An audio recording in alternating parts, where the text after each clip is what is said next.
Okay, so conifers are cone-bearing plants, right? And they're easy to tell because of their cones. So here's a pine. We have another evergreen over here, being our blue spruce. You can see those cones around the top. We have another evergreen, which is our juniper right here. And those are going to be, different than, of course, our Anthophyta, which are our flowering plants, which are all these deciduous trees that don't have the leaves on. Being all our Anthophyta. Right now it's about springtime, so they're getting ready to bud and put on leaves and flowers. Okay, so on these guys we want to find the spore, the sporophyte, the gamete, and the gametophyte. So just as a big hint, the tree itself is a sporophyte. And the sporophyte is then going to make the spores. Okay. And the spores are actually going to be made in the cones. So the cones are going to be the location of the spores. The male spores on male cones, the female spores on female cones. Now these obviously have vascular tissue, right, because they grow really tall. So in order to get that tall, they have to get water up all the way up to the top. So they have to have vascular tissue, and they have big old roots anchoring them in to allow these sporophytes to grow as tall as they grow.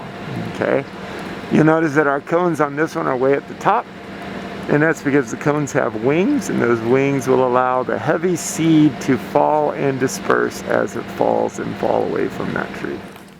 Okay, so cones come in a variety of shapes and sizes. So these are female cones. So the woody cones that you see on the trees are the female cones. Okay, the cones are diploid. Right. Inside the cones then we have our spores.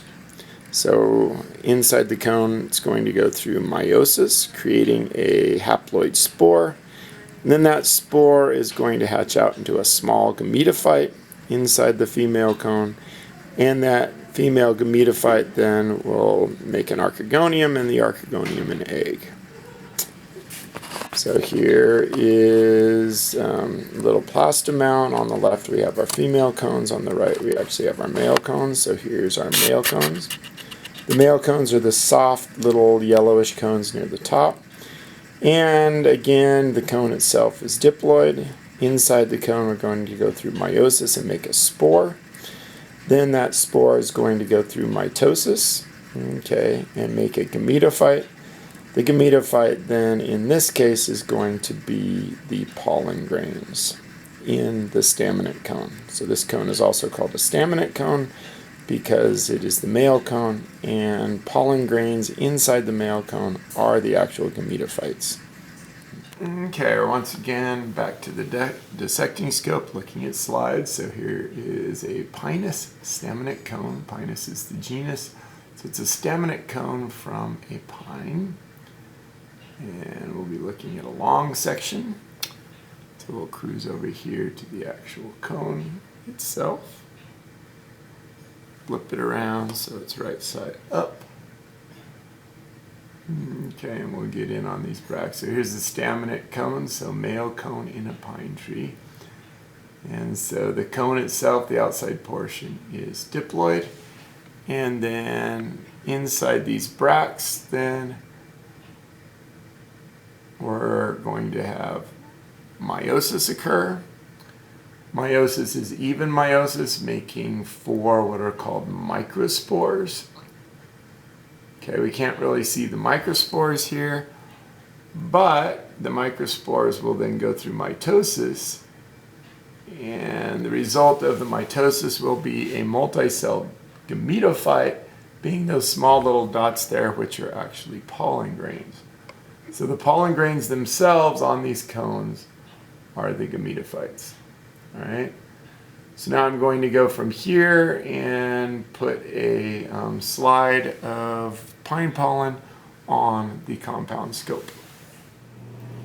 Okay, so what we have here is mature pine pollen under the 4X objective. Right? Now I want you to think back to the moss. right? In the moss we looked at, or in the fern, sorry, we looked at the gametophyte, right? So the spore hatched into the gametophyte, and the gametophyte was multicellular. Under the 4X objective, then, the gametophytes were actually really big when we did that. Maybe, what, 100 times the size of these guys? So these are the gametophytes in the pine tree. These are the male gametophytes. Okay. So let me shoot up to the 10X or 100X magnification. These male gametophytes then are multicellular. They are haploid. And a gametophyte, a single gametophyte here, a single pollen grain would be one of these little Mickey Mouse hats. So I'll get one of these little Mickey Mouse hats and we'll put it directly in the center. So these came from a microspore. Microspore meaning small, right? Micro, small. So a small spore, it's mainly called a microspore because we had, just like in people making sperm, we had an even division in the cytoplasm when we went through meiosis, making 4 equal-sized spores. Those spores then hatched out and made multicellular gametophytes, and these are the gametophytes. Now here we go, we're under 40X now, really nice, we can see those clearly, right?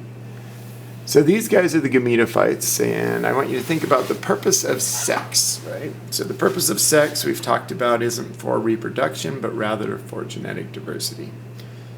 So now these guys are different than the gametophytes in the ferns that we looked at, because the gametophytes in the ferns made actual spermatozoids, right? And the spermatozoids swam through the water to the egg and fertilized the egg. The problem with that, if we're looking at genetic diversity, is that the spermatozoids could not go very far, right? So really that sperm could only go a very short distance. Now all of a sudden we have here a pollen grain. This pollen grain then is kind of enclosed by itself. It can then be dispersed by the wind. So we see those wings on the pollen grain. It is really, really small, so this itself can fly out in the wind, can leave a pine tree, right? And our pine tree now has what? Vascular tissue. That pine tree can grow really, really tall.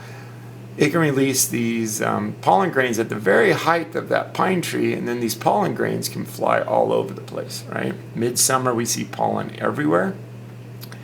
And that's our pine pollen flying everywhere in midsummer, okay? These then are gonna go really far, find a female cone on another pine tree, land on that female cone, and then they're going to grow a pollen tube down into the cone that's then going to deposit 2 sperm nuclei, or sperm nuclei, into the eggs of that female cone. Okay. So these guys then are haploid, and there are the multicelled gametophyte for the pine tree. Okay, so here's a female cone. Inside these bracts of the female cone are where the seeds develop. So we can see these 2 depressions here.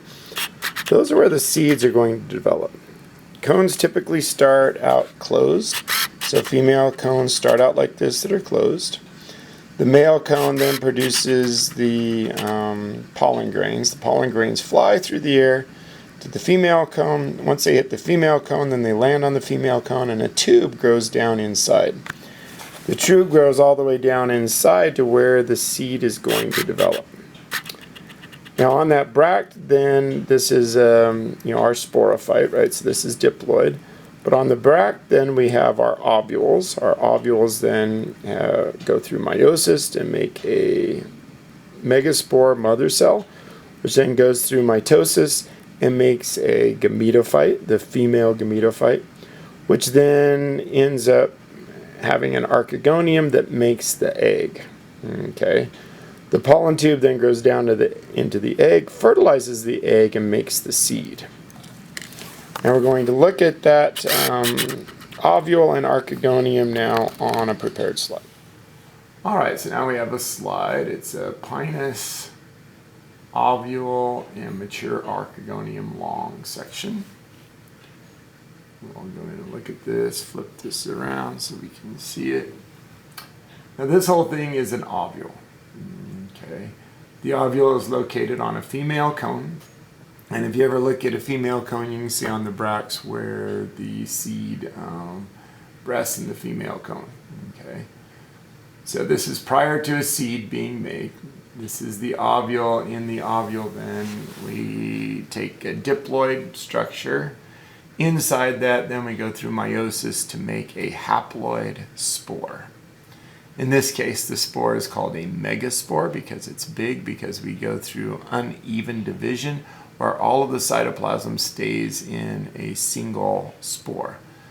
So instead of 4 small spores like we saw in the microspores that made the male gametophytes, we have one big spore which then is going to make the egg. And the reason for that is, just like all semester we've been looking at energy. It looks like you save more energy by keeping the cytoplasm within that one spore, because that spore then is going to take the sperm and it's going to need to continue to get bigger and bigger. So it needs all of that in it, whereas the sperm really just needs to get that nucleus over there. Okay. So then the gametophyte itself, if you look at the internal circle there, okay, see all the outside of that white part? Right, that's the gametophyte. Okay. And then if we go further in, we see the green part, and we see those 2 little green oval things kind of up there at the top. Okay. Those then are going to be developed into the eggs.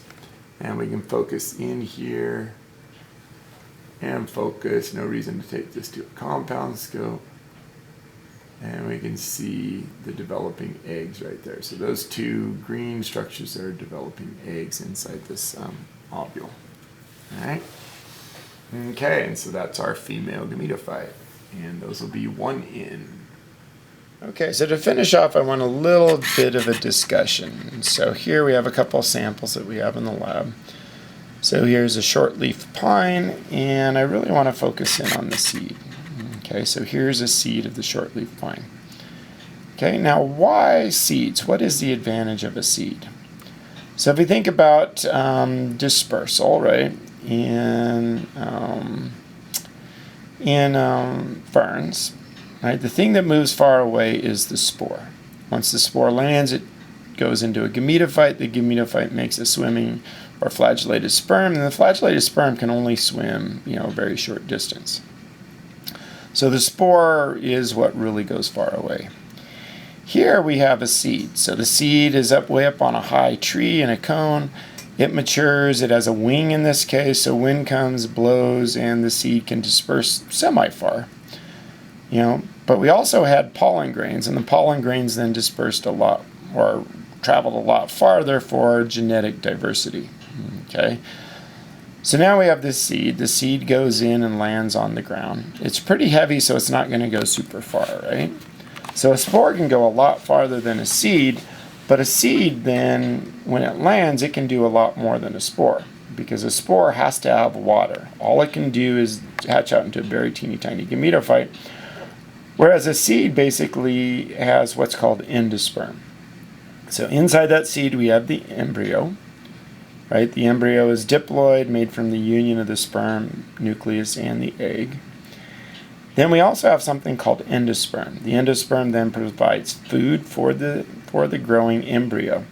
So when the embryo lands, it can land in drier habitats than a spore can, because it has enough energy in the endosperm to push down a root, and that root then can start sucking up water, and then push up a shoot, and that shoot can start photosynthesizing. So a seed really allows these flowering plants, or these conifers and seed plants, to be able to inhabit a lot drier environments. Now we have a lot of different types of seeds, like over here we have a bald cypress. This then has a very specialized seed which has no wing at all, so a very woody seed, no wing. So these guys then live in water and swamplands. This seed is designed then to actually float and to move down in floodwater, and it's dispersed by the floodwater. Whereas this seed then has a long wing and a small seed, and it's designed then for wind dispersal. And we have a lot of other seeds then where they'll have less wings and bigger seeds, like pinyon pine, which are then animal-mediated dispersal using like a Clark's nutcracker or something like that, which grab the seeds, fly off, and then cache the seeds underneath the ground so that the seeds can grow really well. Okay, so we have animal-mediated, wind-mediated, and water-mediated dispersal as 3 examples of different ways that these seeds then can disperse out.